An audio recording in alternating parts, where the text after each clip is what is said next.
Vayamos a 2 de Corintios, capítulo 11. 2 de Corintios, capítulo 11, en el versículo 3. Este es un versículo que hemos visto muchas veces, pero temo que de alguna manera su pura y completa devoción a Cristo se corrompa, tal como Eva fue engañada por la astucia de la serpiente. Ustedes soportan de buena gana todo lo que cualquiera les dice, aun si les predican a un Jesús diferente del que nosotros predicamos, o a un espíritu diferente del que ustedes recibieron, o un evangelio diferente del que creyeron. Él está hablando de estar preparados, para estar listos como una novia en el versículo 2. Como una novia pura o una virgen pura, para casarnos con Cristo cuando Él regrese. Y Él dice esto para prevenirte de algo, para que así puedas estar listo para ese maravilloso día cuando el novio viene con toda su gloria. Él quiere prevenirte del engaño. Es muy interesante. Y aquí Él dice, el primer pecado en el mundo vino a través del engaño. Nunca debemos olvidar eso. El primer pecado en la raza humana vino por medio del engaño. Dice en el verso 3, Satanás engañó a Eva. Y cuando vamos al final de la Biblia, en el libro de Apocalipsis, tú ves un gran énfasis en el engaño nuevamente. En Apocalipsis capítulo 12, uno de los nombres dados a Satanás en el versículo 9 es el engañador de todo el mundo. En Apocalipsis capítulo 12, versículo 9, no hay nadie que escape. Él hace con todo el mundo exactamente lo mismo que hizo con Eva. Yo creo la Biblia. Yo creo que todo esto es verdad. Creo que todo el mundo está siendo engañado. Mucha gente no lo cree así. Muchos dicen, hay tanta gente buena. No todos ellos pueden estar equivocados. Y yo les digo, está bien. Pero así es exactamente como Eva pensó también que no podía estar equivocada. Pero ella fue engañada y no lo sabía. Y todo el mundo está siendo engañado y ellos no lo saben. En el capítulo 20, nosotros leemos que después de la venida de Jesús, somos raptados para encontrarnos con Él. Habla acerca de eso en el capítulo 19. En el capítulo 20, Él establece su reino en la tierra y prende a Satanás en el versículo 2 por 1000 años. Por cierto, nosotros no podemos atar a Satanás ahora. Nadie puede atar a Satanás. Podemos atar sus actividades, pero no podemos atarlo a Él. Jesús es el que va a hacer eso. Él lo va a aprender, como dice en Apocalipsis, capítulo 20, versículo 2, por 1000 años. Y al final de los 1000 años, Él va a ser liberado. Y durante esos 1000 años, versículo 3, dice que Él no va a poder engañar. Capítulo 20, verso 3. Cuando Satanás está atado, es el único momento cuando Él no puede engañar. Pero cuando Él es liberado, noten lo que sucede cuando Él es liberado después de que los 1000 años se han cumplido. El Señor le permite a Satanás, o sea, Él pudo haberlo enviado a Satanás directamente al lago de fuego, pero no lo hizo. El Señor le permitirá a Satanás ser liberado por un pequeño espacio de tiempo. ¿Por qué? Cualquiera hubiera pensado que después de haber visto a Jesús reinar el mundo por 1000 años, todos los seres humanos deberían estar felices de seguirlo a Él y decirle no al diablo. Pero Dios quiere mostrarnos cuán corrupto es el hombre, que a pesar de haber visto a Jesús reinar por 1000 años, aún habrá personas que seguirán al diablo. Tú no lo creerías, ¿verdad? Yo tampoco lo creería si no fuera porque está escrito en la Biblia. Mucha gente piensa que un hombre seguiría a Jesús si tan solo supiera cuán bueno Jesús es. Imagínense que Jesús estuviera aquí y todos vieran lo bueno que es Él y quisieran seguirlo. Bueno, Él estuvo en la tierra por 3 años y medio y lo mataron. ¿Acaso no era bueno en ese entonces? Él va a estar reinando por 1000 años y aún así lo rechazarán. ¿Sabes por qué? Porque no hemos visto la corrupción de nuestra raza humana. Al final del reinado de Cristo y que haya paz en el mundo, con cuerpos glorificados y no haya engaño, aún habrá personas pecadoras en ese tiempo atados al mundo, que no se someterán a Cristo, y cuando el diablo es desatado al final de los 1000 años, dice aquí en el verso 7, Él saldrá y engañará a las naciones nuevamente. Es algo difícil de creer que las naciones que vieron a Jesús reinar por 1000 años todavía se irán tras el diablo. Así es. Y va a llevarse no solo a uno o dos.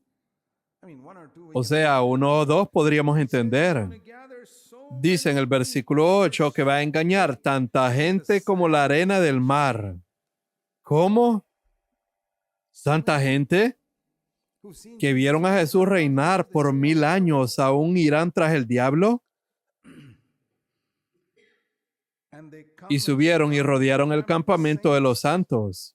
Estas personas quieren atacar al pueblo de Dios incluso después de todo esto. Y el fuego cae, los devora por completo y el diablo es lanzado al lago de fuego. En solo unos cuantos segundos todo ha terminado, pero el diablo es liberado por ese pequeño espacio de tiempo solo para mostrarlo a la humanidad. No piensen que la gente va a seguir a Jesús solo porque es tan bueno. Ellos lo vieron por 3 años y medio y lo rechazaron, y lo verán por 1000 años y aún así lo rechazarán. Solo es la misericordia de Dios lo que nos puede salvar del engaño. Es bueno recordar eso. Así que quiero mostrarles 8 versículos en el Nuevo Testamento que hablan de engañarse a uno mismo. En el Antiguo Testamento leemos que Satanás se engañó a sí mismo. El engaño comenzó ahí. Pero aquí hay versículos que nos hablan de que no solo es Satanás engañándonos, incluso nosotros, siendo creyentes, podemos engañarnos completamente. Saben que Jesús habló que en los últimos días, de ser posible, aún los escogidos de Dios pueden ser engañados. Va a haber una inmensa cantidad de engaño en los últimos días. Pablo dijo en 1 Timoteo capítulo 4, el Espíritu dice expresamente, recalca que muchos espíritus engañadores van a ir al mundo. Yo he pensado acerca de ello. Yo decía, yo como padre no me gustaría que engañadores vinieran y hablaran con mis niños pequeños, ni siquiera con los mayores. ¿Qué padre o madre permitiría a alguien que sabe que es un engañador que viniera y hablara con sus niños pequeños? ¿Tú lo harías? Bueno, si tú no supieras, por ejemplo, si invitaras a alguien a tu casa y tú no supieras que él es un engañador, está bien. Pero si supieras que es un engañador, ¿tú le dejarías entrar? ¿Tú le permitirías que hablara con tus niños pequeños? Sin embargo, Dios es un mejor padre que nosotros, pero Él lo permite. Y la mayor prueba de eso es que Él permitió al engañador ir al jardín del Edén, donde estaban un Adán y Eva inocentes. Él permitió al diablo ir y engañar en ese entonces. Y ustedes saben muy bien que cuando miramos el mundo cristiano de hoy, todos los diferentes cultos, la gran cantidad de denominaciones, todos los cristianos que tienen ideas extrañas, ¿de dónde vino todo eso? El engañador ha estado trabajando.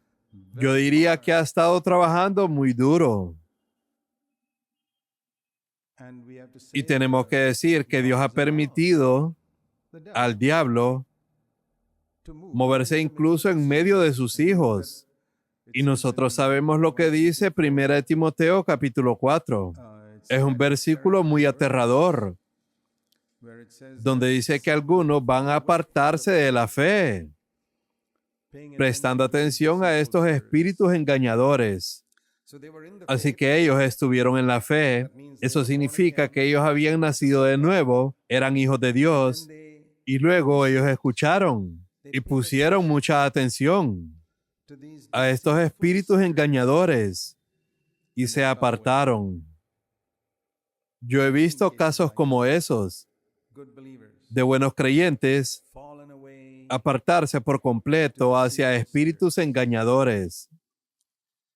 ¿Qué te garantiza que tú no vas a apartarte también?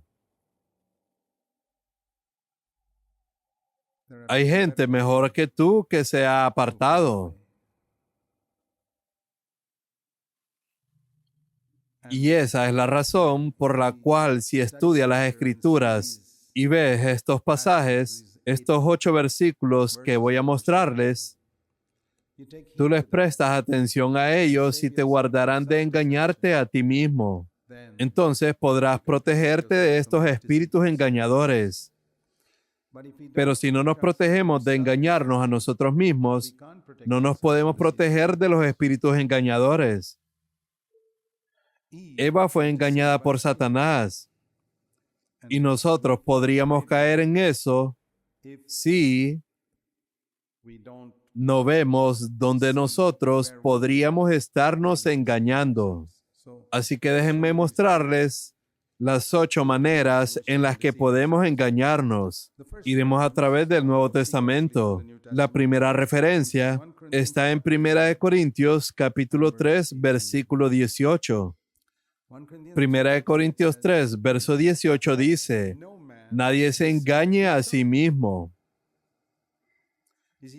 ¿Está hablando de creyentes o no creyentes? Quizás ambos. Pero luego habló a los cristianos de Corintios. Y luego dice lo siguiente, si alguno entre ustedes creyentes piensa que es sabio, de acuerdo a la sabiduría de este mundo. Si él realmente quiere ser sabio espiritual, déjeme parafrasearlo. Él debe reconocer que no importa qué inteligente él sea, en las cosas espirituales, él es insensato. Ese es el primer paso para evitar que estos espíritus engañadores nos hagan ver como un tonto a ti o a mí. Hemos hablado mucho acerca de esto en nuestra iglesia, pero en otros lugares nunca han predicado de esto. ¿Qué es lo que esto significa? Verán, la inteligencia es un asunto de la mente. La sabiduría divina es un asunto del corazón y del espíritu. Y tú sabes, así como en un hombre su cerebro puede estar funcionando perfectamente y su corazón ser débil, puede tener un ataque al corazón, pero quizás su cerebro está funcionando muy bien. Y viceversa, el corazón de un hombre puede ser fuerte, pero su cerebro puede tener un problema. Asimismo es espiritualmente. La mente de un hombre puede ser muy inteligente y puede ser un tonto espiritualmente. No hay una contradicción ahí. Es como decir, un hombre tiene buena audición pero mala vista. ¿Pueden entender eso? Seguro. O un hombre puede tener buena vista y mala audición. ¿Por qué no? Es exactamente en la misma manera. Un hombre puede ser muy inteligente en su mente y un tonto absoluto espiritualmente. Ahora, yo he descubierto que en todos los años que he viajado a través del mundo cristiano, y ya son 47 años ahora, la mayoría de la gente no entiende esto. Mucha gente piensa que si tú eres muy inteligente en la mente, por supuesto que vas a entender la Biblia. Están equivocados. Eso es tan tonto como decir que si tienes buena vista, tu audición también es buena. Estarías loco al pensar así. Pero es igualmente tonto el decir que si eres inteligente, tú debes tener sabiduría divina correspondiente a las Escrituras. No. Jesús dijo en Mateo 11, verso 25, te doy gracias, Padre, por esconder todas estas cosas de los que se creen sabios e inteligentes en el mundo, y le has revelado estas cosas a los que son como niños o bebés. Verán, lo único que los bebés tienen que los inteligentes no tienen es un corazón humilde o un corazón puro. Un corazón humilde y puro es el requisito esencial para saber la verdad acerca de Dios. No es la inteligencia, y te diré por qué. Si la inteligencia fuera necesaria para entender la verdad de Dios, entonces tendríamos que decirle a Dios, Señor, tú eres terriblemente parcial, porque hiciste tanta gente inteligente en el mundo y otros que no son tan inteligentes simplemente no tienen oportunidad. Pero eso no es verdad. Verán, la inteligencia es algo que el Señor ha distribuido de diferentes maneras. Es como los ingresos. Ustedes saben que no toda la gente tiene el mismo ingreso, ni el mismo dinero, ni la misma estatura, ni el mismo peso, ni el mismo color, ni la misma inteligencia. Es diferente para todos. Y estas cosas no hacen diferencia. Ni la estatura, ni tu peso, no hacen ninguna diferencia en lo espiritual. Ni tu dinero o la falta de él, ni tu inteligencia o la falta de ella. No hace ninguna diferencia en tu vida espiritual, pero algunas personas piensan que sí. Esa es la razón por la que en nuestra escuela dominical, desde el comienzo decidimos que no íbamos a dar un premio al niño que dé todas las respuestas correctas. ¿Quién va a dar todas las respuestas correctas? El inteligente. Porque no estamos probando su carácter en la escuela dominical. Estamos probando su conocimiento de la Biblia. ¿Quién puede citar Lamentaciones capítulo 1 o algo más en la Biblia? Solo el que tiene buena memoria, el inteligente. Y digo, esos niños ya están recibiendo premios en la escuela por ello. Porque deberíamos darle más premios en la escuela dominical por ello. No. Así que nosotros decidimos que no le íbamos a dar regalos a los inteligentes, sino a aquellos que asistieran regularmente. Porque eso es fidelidad y no tiene nada que ver con inteligencia. Nosotros hacemos las cosas muy diferentes en nuestra iglesia en comparación con otras, porque queremos dar valores espirituales. No es inteligencia. Debes reconocerlo. Aquí dice, si tú quieres tener sabiduría divina, solo humíllate a ti mismo y di, Señor, yo obtengo 100% en matemáticas, química, en física, pero cuando es acerca de la Biblia, yo obtengo 0. Di eso y entonces entenderás la Biblia. Así que eso significa que si nosotros desgraciadamente no somos tan inteligentes, ¿no vamos a poder entender la Biblia? No. Está hablando aquí de la gente inteligente. Si tú piensas que tú eres inteligente, bueno, yo no creo que soy tan tonto. Yo pienso que tengo algo de inteligencia. Quizá no tanta como alguno de ustedes, pero igual tengo algo. Pero cuando se trata de las Escrituras, yo digo, Señor, yo no puedo entender esto a menos que tú me enseñes. Así que yo me pongo a mí mismo al mismo nivel de aquel cuya inteligencia es muy baja. Exactamente al mismo nivel. Yo quizás lo pueda vencer en matemáticas e inglés, pero yo no lo puedo vencer en las escrituras. Así que estoy al mismo nivel que él. Yo me pongo a mí mismo ahí y le digo, Señor, no puedo entender esto. A menos que tú me lo reveles a mí, voy a tener el entendimiento equivocado de las escrituras. Si yo estudio, como hace la gente en las escuelas bíblicas y son engañados, yo también me voy a desviar. Así que tengo que humillarme a mí mismo y decir, yo simplemente no puedo entender esto. Tú tienes que enseñarme. Y así es como he estudiado las Escrituras por más de 40 años. Yo vengo a este libro y le digo al Señor, soy un tonto. Y si trato de usar mi mente y pienso que puedo entenderlo, me voy a equivocar.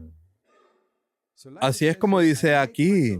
Me hago a mí mismo un insensato cuando se trata de este libro, porque es verdad, yo soy tonto acerca de cosas espirituales. Entonces dice, una maravillosa promesa.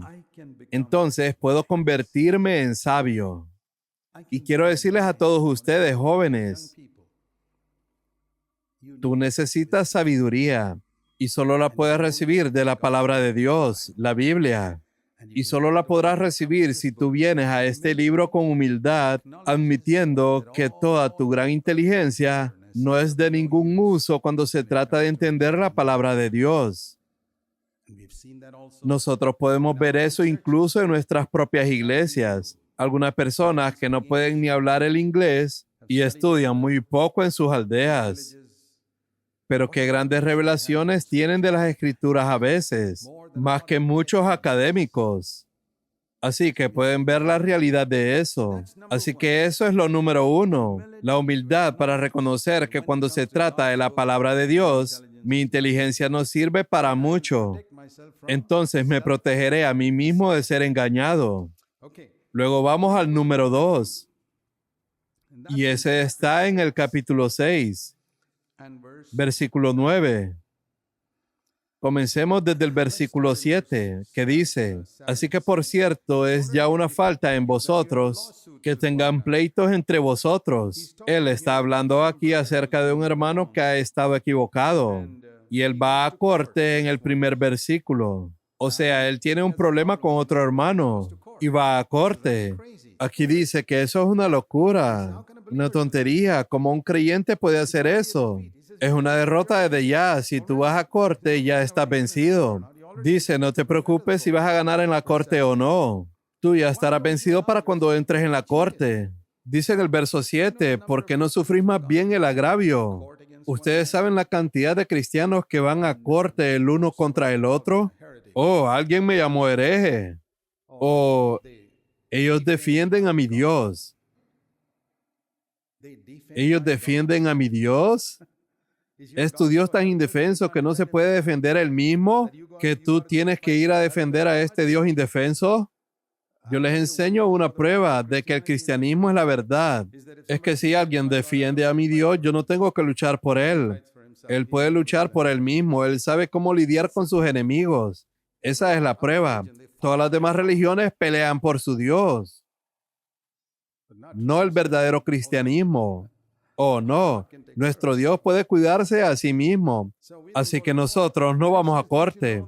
Y luego dice en el verso 9, ¿no saben que los injustos no heredarán el reino de Dios? En otras palabras, no pienses que solo porque ustedes dicen que son creyentes pueden hacer todo lo que quieran, ir a la corte y llevar a otros a corte. No os engañéis. Eso es lo que dice aquí. No os engañéis. Ni los fornicarios,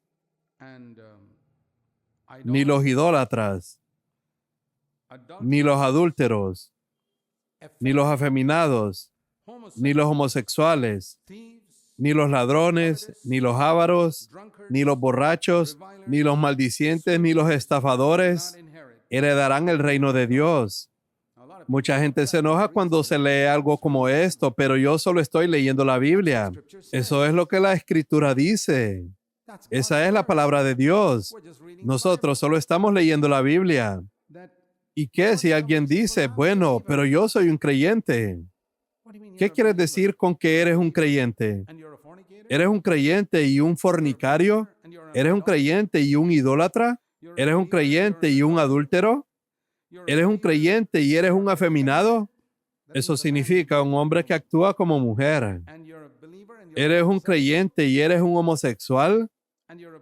¿Eres un creyente y eres un ladrón? ¿Eres un creyente y eres un codicioso? ¿Deseas cosas que no te pertenecen? ¿Eres un creyente y eres un borracho? ¿Eres un creyente y eres un calumniador, maldiciente, murmurador y estafador?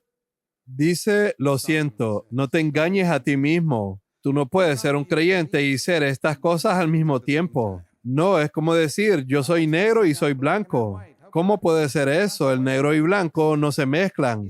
Estas son dos cosas diferentes, no te engañes. Eso significa, no digas, una vez yo le dije a Jesús que entre a mi corazón y ahora no importa cómo viva. No te engañes. Esta es la segunda área donde nosotros tenemos que ser cuidadosos, de no engañarnos a nosotros mismos. ¿Qué es eso? Que yo no creo que solo porque le dije a Jesús que viniera a mi corazón una vez en la vida y luego vivo como quiero y espero que Dios un día me lleve al cielo. No te engañes. Él está hablando acerca de que ellos fueron así una vez en el versículo 11, pero ahora son lavados. Así que, ¿cuál es la necesidad de dar tal exhortación a los que ya son creyentes si ellos no están en peligro de perderse? Yo no puedo entenderlo. Algunas personas dicen que una vez que aceptas a Cristo, tú nunca puedes perderte. Bueno, entonces, ¿por qué razón les diría a estos creyentes que si tú haces esto y aquello, no vas a heredar el reino de los cielos?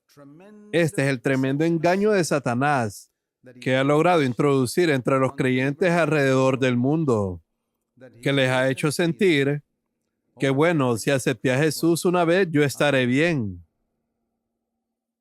Y se sientan a fornicar, idolatrar, a adulterar y en homosexualidad, robos, avaricia y dicen, oh, voy al cielo. Y un día se despiertan en el infierno y el diablo les dice, oh, te engañé, te tengo. Y el tipo se despierta en el infierno y dice, oh, todos estos predicadores que me decían que una vez que era salvo siempre sería salvo. ¿Dónde están ellos? Oh, ahí al lado tuyo. Ellos están ahí también. Ten cuidado, no te engañes. Esta es la palabra de Dios. No me escuchas a mí, escucha la palabra de Dios. No os engañéis, ni los fornicarios, ni los idólatras, ni los adúlteros, ni los afeminados, ni los homosexuales, ni los ladrones, ni los ávaros, ni los borrachos, ni los maldicientes, ni los estafadores jamás entrarán en el reino de Dios. Esa es la palabra que muchísimos cristianos necesitan oír hoy. Tú no puedes jugar al tonto con el pecado y pensar, bueno, ya acepté a Cristo. Simplemente no puedes hacerlo. Tú estás perdido. Quizás fuiste salvo una vez, pero ahora mismo estás perdido y necesitas arrepentirte de eso y volver. Arrepiéntete de ese pecado que te va a llevar esclavo directamente al terreno del diablo. Y vuelve y mira si tú encajas en alguna de estas cosas. Y también está hablando de gente que lleva a otros a corte y dice, no pienses que tú vas a entrar en el reino de Dios tampoco. ¿Ustedes creen que muchos cristianos creen eso? ¿Que tú llevas a otro cristiano a la corte y luego vas a entrar en el reino de Dios? Tú tendrías que engañarte a ti mismo y hay muchos engañándose a sí mismos. Ese es el significado completo de este pasaje. Ahora vamos a otro más. Este está en Primera de Corintios, capítulo 15. Este es el número 3. Primera de Corintios, capítulo 15. Dice en el verso 33, no os engañéis. Las malas conversaciones corrompen las buenas costumbres. Esa es otra área donde los jóvenes en particular necesitan ser cuidadosos. Ellos pueden decir, oh bueno, yo he aceptado al Señor, yo soy fuerte. Y dicen, no, las malas compañías no me van a afectar a mí. Las malas compañías te van a arruinar. Tú puedes tener muy buenas costumbres, buen comportamiento y ser un hombre o mujer temeroso de Dios. Pero te juntas con las malas compañías y te corromperán y ni siquiera te darás cuenta porque es un tipo de corrupción de lento avance. No sucede de la noche a la mañana, pero poco a poco tú vas a corromperte. Y esa es un área donde nos podemos engañar a nosotros mismos. Tú dices, bueno, no importa. voy a mantener amistad con estas personas que siempre están hablando disparates y maldades. Bueno, cuando tú trabajas en una oficina, tú no puedes evitar estar en contacto con gente que no tiene ningún estándar. Tú no puedes escapar. Pero ¿acaso son ellos con los cuales tú deseas juntarte? Esa es la pregunta. ¿Son ellas las personas con las cuales quieres estar? ¿O son solo las personas que tú aguantas porque tienes que trabajar y ganar tu salario? ¿O acaso son las personas con las que disfrutas estar? Yo creo que todos ustedes necesitan preguntarse eso. ¿Con quién tú disfrutas compartir? Responde esa pregunta honestamente para ti mismo. ¿Con quiénes realmente disfrutas estar en compañía? ¿Acaso son esas personas mundanas o son personas piadosas? Porque eso muestra dónde está tu corazón. Incluso dice de una persona como Lot que él sufría viviendo ahí en Sodoma. Su problema era que tenía una muy mala esposa que estaba interesada en todas esas riquezas. Por supuesto que él también estaba interesado en ellas, pero después de un tiempo él se cansó de ellas, pero su esposa no las iba a dejar ir. Pero dice que él afligía su alma. ¿Tú te hallas en esa misma situación en el trabajo, cuando tú estás en medio de toda clase de gente mundana, con toda clase de conversaciones sucias que van tras lo malo, y tú dices, oh Señor, este lugar es tan inmundo, es como vivir en una podredumbre, yo quiero salir y estar en una atmósfera limpia? Una marca del hecho que nosotros realmente hemos hallado vida en Cristo es que nosotros buscamos tener comunión con otros que también han hallado vida en Cristo. Me refiero a que no hay persona viva que le gustaría ir a vivir a un cementerio. Ninguna persona limpia le gustaría ir a vivir en podredumbre. Hay una repulsión ahí. Incluso si tienes que gastar más dinero, tú preferirías gastar un poco más de dinero y vivir en un lugar decente. Y esa es una de las marcas de los hijos de Dios. No es que ellos odian a la gente mundana, pero no les gusta tener malas compañías. La ilustración que yo siempre uso es: ¿deberíamos ser amigos de los pecadores? Jesús fue amigo de los pecadores. Y ciertamente nosotros podemos ser amigos de los pecadores mientras somos fuertes. La ilustración que yo siempre uso es la de una cuerda.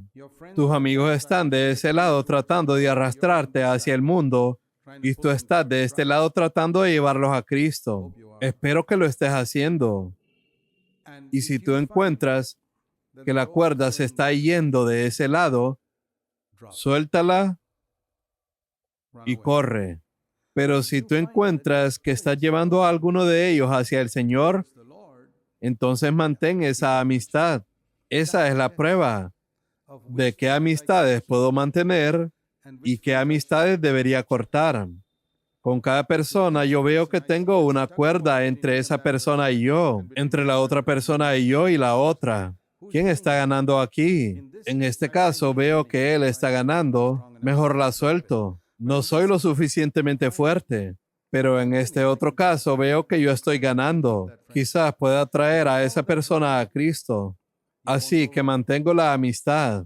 Y si tú sigues esa regla, no te equivocarás, pero jamás pienses que las malas compañías no te corromperán. Y cuando hablamos de malas compañías, hay muchos niveles de eso. Ustedes saben, hay compañías completamente mundanas, llenas de pecado. Esa es una. Pero también el mismo principio se aplica a la clase de creyentes con los cuales tú buscas juntarte en una iglesia. Me refiero a que tú sabes también como yo, que no todos los creyentes en una iglesia son igualmente espirituales. No, no hay iglesia donde todos los creyentes son exactamente igual espiritualmente. Hay una tremenda variación de estándares. Es como la escuela, desde kinder hasta la secundaria. En una iglesia, tú ves a la gente a sí mismo en diferentes niveles. Es como en la ciudad. Algunos viven en podredumbre y otros en casas muy limpias. En las iglesias, asimismo, la diferencia es mucha. Y tú puedes darte cuenta, especialmente en el tipo de conversaciones en las que la gente está envuelta. Te juntas con ciertos jóvenes y ellos siempre están hablando de ciertas cosas. Y te juntas con otro grupo de jóvenes y ellos siempre están hablando de otras cosas. Y tú tomas la decisión con qué clase de personas tú quieres juntarte. Esa es tu decisión. Y puede que tú digas, no, eso no me va a corromper. Bueno, pues este versículo está escrito para ti. El tipo de amistades que mantengas te van a corromper. Probablemente ya lo estén haciendo y ni te has dado cuenta. Eso es engañarse a uno mismo. Si lo supiéramos, entonces no sería engaño, ¿no te parece? Por ejemplo, si alguien me da 500 rupias falsas y yo sé que es una trampa, yo no sería engañado. Es cuando yo creo que es un verdadero billete de 500 rupias es que soy engañado. Es cuando yo pienso, aunque me junto con esta persona, igual sigo siendo espiritual. Ahí es cuando eres engañado. Las malas compañías corrompen las buenas costumbres. Dicen en el mundo, aves del mismo plumaje vuelan juntas. Y es verdad, hay mucha verdad en ese proverbio.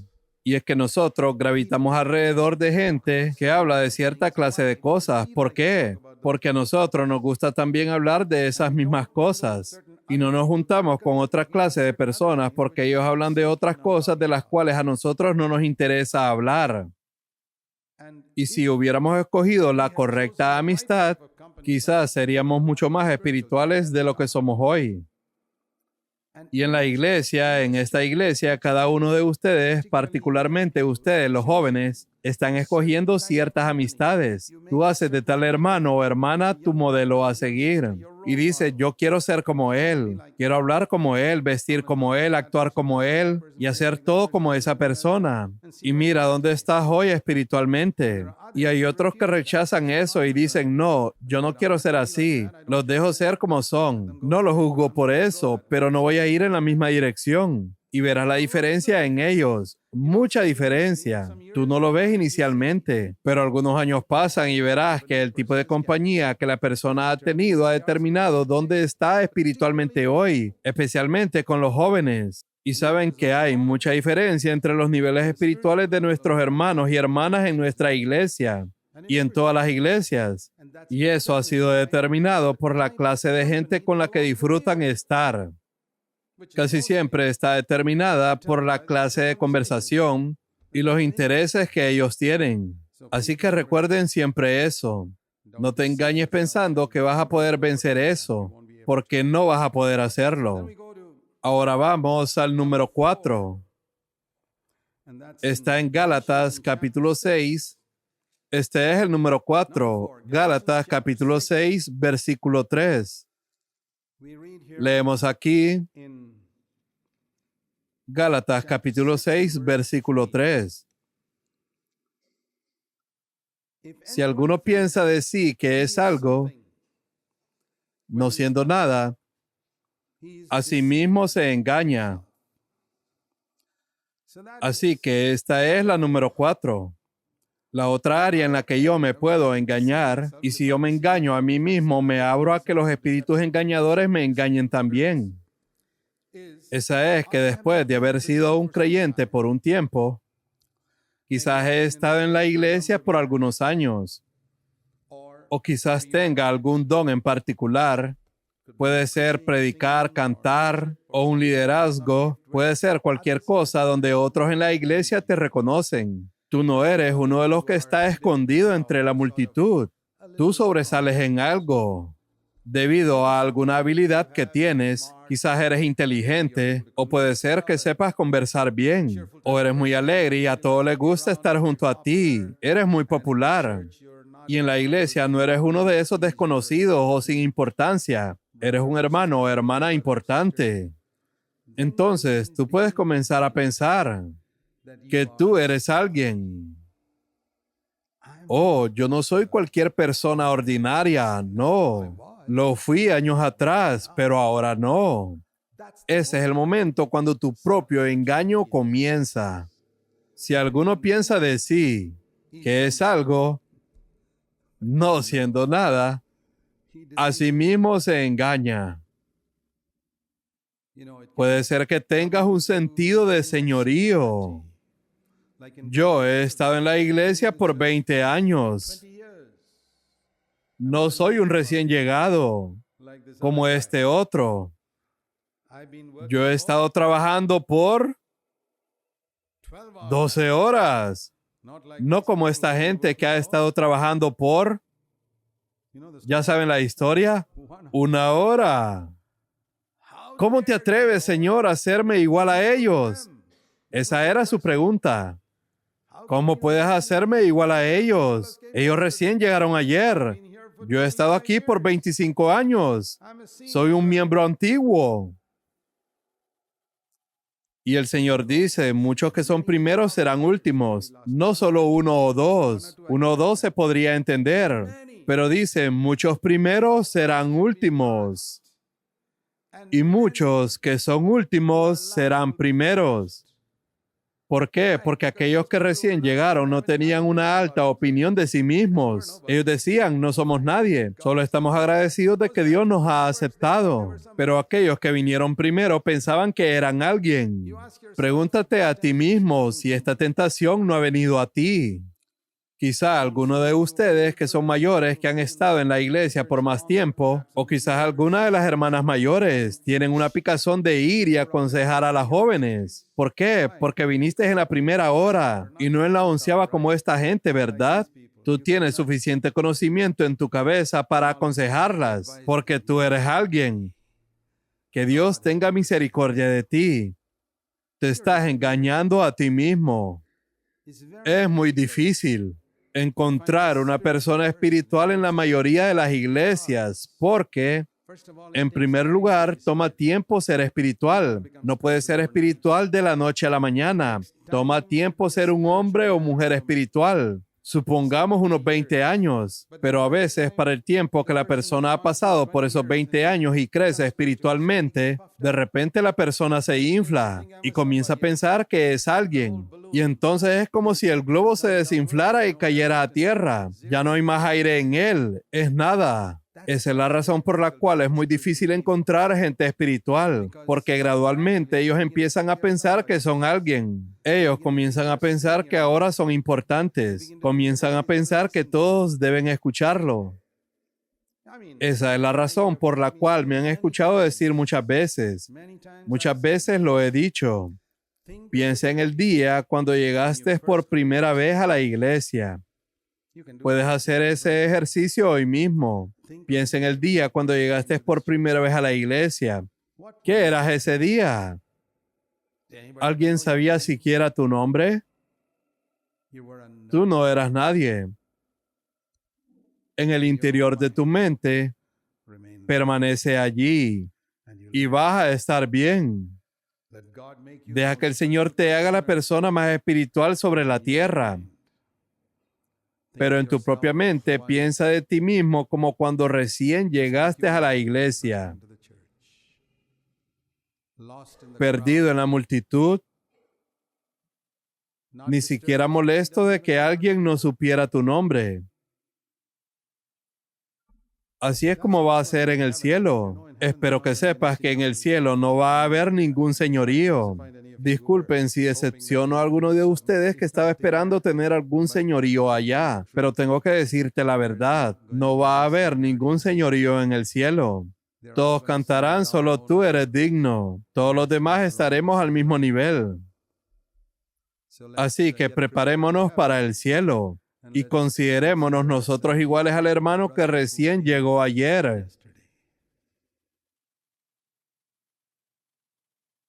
Si alguno piensa de sí que es algo no siendo nada, a sí mismo se engaña. Vamos al número 5, ahí mismo en Gálatas capítulo 6.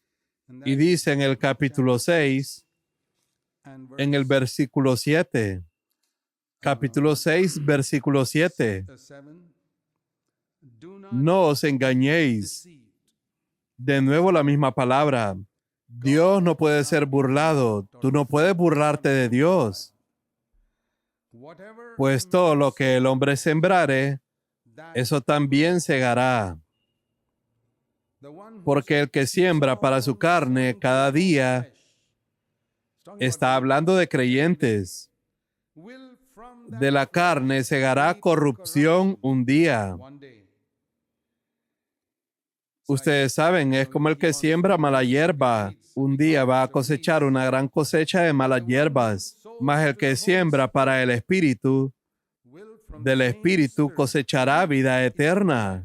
Ahora, mucha gente piensa acerca del don de Dios es vida eterna. Eso también está en la Biblia. Romanos 6, verso 23. Es un regalo. De hecho, todo lo que Dios nos da es un regalo. Así que sabemos que es un don, pero también dice que nosotros lo cosechamos. Cuando la obtengo es un regalo. Si la consigo ahora es un regalo. Pero aquí también está hablando de cosechar vida eterna. Y sé que muchos cristianos conocen Romanos 6, verso 23. El don de Dios es vida eterna, pero no saben que Gálatas 6, verso 8 dice que el que siembra para el Espíritu, del Espíritu cosechará vida eterna. Es el mismo apóstol Pablo el que escribió ambos versículos. Y si tomas un versículo por sí solo, esa es la manera como el diablo trató de engañar a Jesús citando un solo versículo. Por ejemplo, el don de Dios es vida eterna. Y Jesús diría, está escrito también, si tú siembras para el Espíritu, cosecharás vida eterna. Ponlos juntos y obtendrás la verdad. Así que hay que cosechar la vida eterna de acuerdo a Gálatas 6, verso 8. ¿Y cómo lo consigo? Sembrando los llamados del Espíritu Santo. Si tú has recibido el Espíritu Santo, así sea que no estés lleno del Espíritu Santo, incluso si no has sido bautizado en el Espíritu Santo, si tú has nacido de nuevo, tú tienes el Espíritu diciéndote, hijo mío o hija mía. No hagas eso. Eso es incorrecto. ¿Tú escuchas a esos llamados? Nadie te ve, aunque sean cosas pequeñas que nadie te ve, pero tú escuchas a los llamados y tú siembras algo. ¿Tú sabías que cada vez que escuchas los llamados del Espíritu estás sembrando una semilla? ¿Y cuántas veces el Espíritu Santo te llama durante el día cuando estás viajando en un bus o conduciendo en una carretera o sentado en el trabajo o en la casa o acostado en tu cama meditando? Pequeños pensamientos vienen y el Espíritu te dice, eso no. O el Espíritu te dice, haz esto, ve y ayuda a tal persona, o cosas así. Escuchas el llamado y tú lo haces. ¿Sabes lo que vas a cosechar al final de tu vida? Vida eterna. ¡Qué gran cosecha! En la otra mano tenemos a una persona que dice que es un creyente y todo eso. Pero él siembra para su carne, porque la carne también está ahí diciéndote, oh, haz esto, nadie te ve.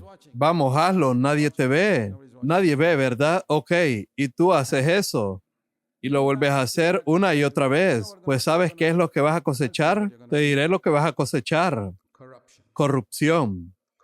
Corrupción. El que planta egoísmo. Sembrar para la carne es sembrar para tus propios deseos egoístas. Sembrar para la carne, ignorando a Dios, ignorando a otras personas, solo pensando en ti mismo, egoístamente sembrando para ti mismo. Y un día tú vas a cosechar una gran cosecha de corrupción. Y esa es la razón por la cual tú encuentras una gran diferencia entre dos creyentes los cuales nacieron de nuevo el mismo día. Y 10 años más tarde ves una gran diferencia entre ellos. ¿Por qué se da eso? Porque en secreto uno estaba sembrando al espíritu y en secreto el otro estaba sembrando para la carne. Y de repente tú descubres que después de 10 o 15 años, hey, mira la diferencia entre estos dos jóvenes o estas dos jóvenes. Muchísima diferencia. Uno está cosechando corrupción y el otro está cosechando la vida verdadera de Dios. No te engañes. No creas que las pequeñas decisiones que tomas cada día no son importantes. Cada cosa que haces es una semilla. Cada decisión que tomas es una semilla y otra y otra. La cosecha no ha venido todavía, pero vendrá. Y la cosecha dependerá del tipo de semilla que tú siembres ahora. Por eso dice, no seas engañado y no tiene nada que ver si la gente te está viendo o no. Imagínate que tú siembras mala hierba en tu jardín cuando nadie te está viendo. ¿Hará alguna diferencia? ¿Qué importa si no hay nadie viendo? Igual vas a cosechar malas hierbas. Y si siembras buenas semillas en tu tierra cuando nadie está viendo, tú vas a conseguir buena cosecha. No tiene nada que ver si la gente está viendo o no. Tiene mucho que ver con lo que siembras. Ahora vamos al número 6. El número 6 está en Santiago, capítulo 1. Este es el número 6. Santiago, capítulo 1, en el versículo 22. Mas sed hacedores de la palabra, y no solamente oidores. Ustedes saben que Jesús habló acerca de los que solo oyen. Estos son los que construyen sobre la arena, y aquellos que hacen son como los que construyen en la roca. La diferencia no es que uno escuchó y el otro no. Ambos escucharon, pero uno hizo y el otro solo escuchó. Así que aquí nos dice, si tú solo eres un oidor y no un hacedor de lo que oyes, te estás engañando a ti mismo. Porque si tú solo escuchas, eres como un hombre que se mira al espejo la cara. Imagínense, es como nosotros cuando vamos a mirarnos al espejo en la mañana antes de ir a trabajar. Y tienes algo negro o suciedad en tu cara o algo de comida colgando por ahí o por allá, y tú no la limpias, simplemente te vas y te olvidas por completo. Y te vas a trabajar así. Nosotros no haríamos eso. De hecho, nosotros pararíamos todo y nos limpiaríamos ante todo. Pero aquí dice que si miras a la palabra de Dios, que es un espejo, por ejemplo, ahora mismo, mientras escuchas la palabra de Dios, estás delante de un gran espejo. Y tú te estás viendo a ti mismo. Es como una máquina de rayos X, en las cuales tú puedes ver todos tus huesos y todo. Es lo mismo. Tú estás escuchando la palabra de Dios y estás viendo tu interior. Y si tú ves que algo está mal y simplemente lo ignoras y te vas a casa y no lo corregiste, tú te estás engañando a ti mismo. Aquí lo dice, tú te engañas pensando que vas a llegar a algún lado. Pero la persona que hace, o sea, que enfrenta el problema, esa persona, en la última parte de este verso, será bendecida. Así que dos personas pueden escuchar y una persona hace y la otra no. Es como, por ejemplo, ahora mismo. Ustedes están escuchando. Al menos creo que lo están. Y también creo que están entendiendo. Pero, ¿cómo yo sé cuántos de ustedes van a ir y hacer? Yo no sé si tú harás lo que escuchaste.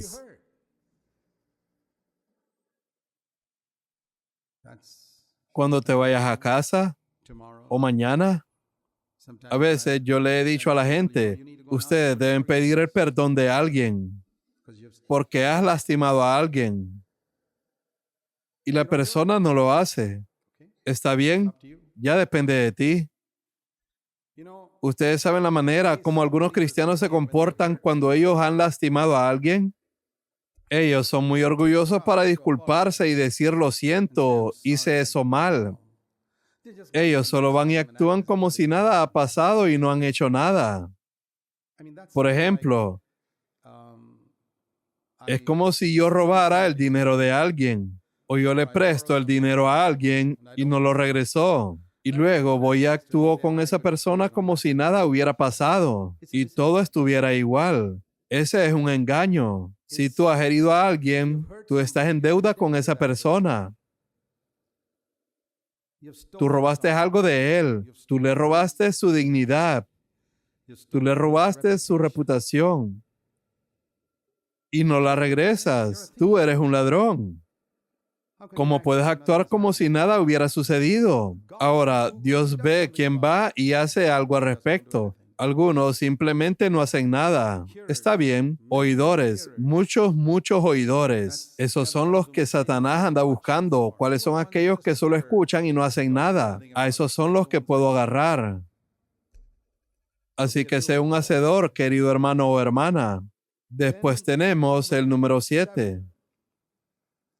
Ese está en el versículo 26 de Santiago capítulo 1. Si alguno parece ser religioso entre vosotros y no refrena su lengua, él no puede controlar su lengua. El tal se engaña a sí mismo. La religión del tal no sirve para nada. Supongamos que tú vienes a cada reunión y tú dices que has sido bautizado en el Espíritu Santo, hablas en lenguas y todo eso. Tú conoces la Biblia muy bien y haces muchas buenas obras de misionero, estás muy activo en la iglesia, pero en tu casa tú no puedes controlar tu lengua con tu esposa o tu esposo. Todo tu cristianismo vale un absoluto y gran cero. ¿Cuánta gente cree eso? Yo digo que el 99.9% de creyentes que yo he conocido en mi vida no lo creen. Ellos dicen, yo he hecho muchas cosas grandes para el Señor, pero tengo esta pequeña debilidad. No puedo controlar mi lengua. ¿Qué quieres decir con una pequeña debilidad? Eso hace que todo tu cristianismo sea cero. No es una pequeña debilidad. Es cero. Todas las demás cosas no habrán servido para nada. Aquí es donde te quedas. Porque la marca de un hombre espiritual es que él puede controlar su lengua. No que él es muy activo en predicar, en dar dinero y ayudar. No. Miren lo que dice aquí. En el capítulo 3.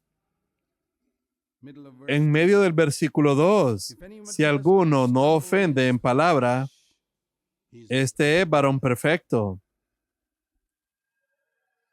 Si tú encuentras a alguien que su hablar es perfecto, ese es un hombre perfecto. Así que la perfección es también la perfección en el hablar.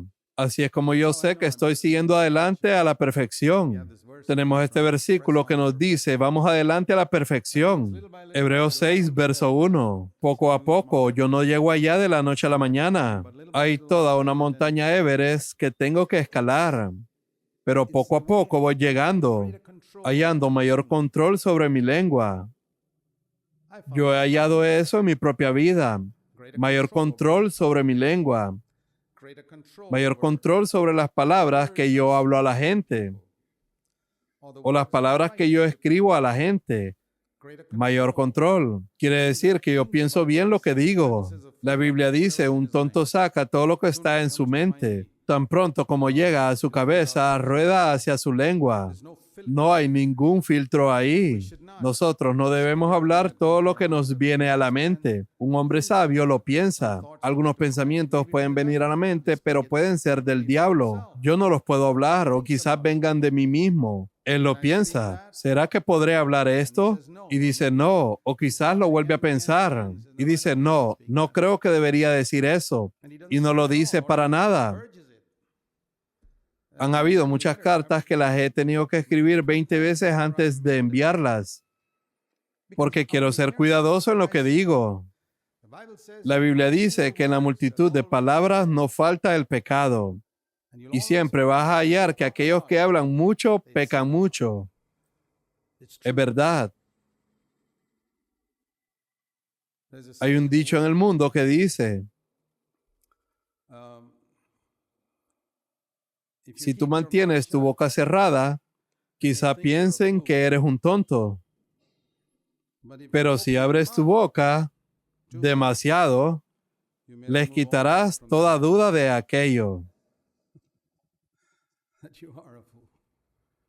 Debemos refrenar nuestras lenguas. En Santiago dice, sean lentos para hablar y prontos para escuchar. Muy bien, vamos al último, el número 8. Está en Primera de Juan, capítulo 1, en el versículo 8.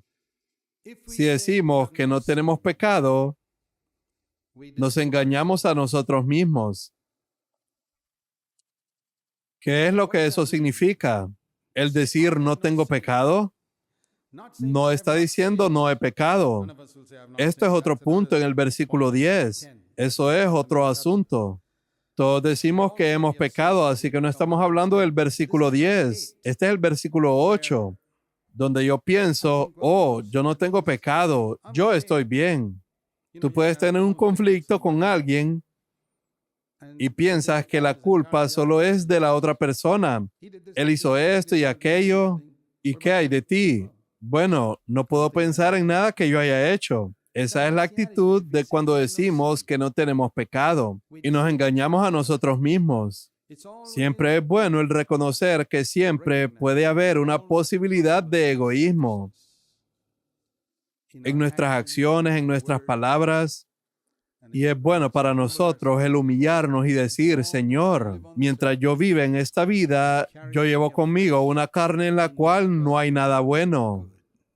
Así que tengo la posibilidad de pecar en cualquier momento. Quizás no conscientemente, pero puedo herir a la gente sin saberlo. Piensen ustedes, esposos y esposas, y siempre recuerden que ustedes pueden herirse el uno al otro inconscientemente. Hermanos, ustedes pueden herirse unos a otros sin siquiera saberlo. Hermanas, ustedes pueden herir a otros sin saberlo. La persona que es humilde reconocerá eso.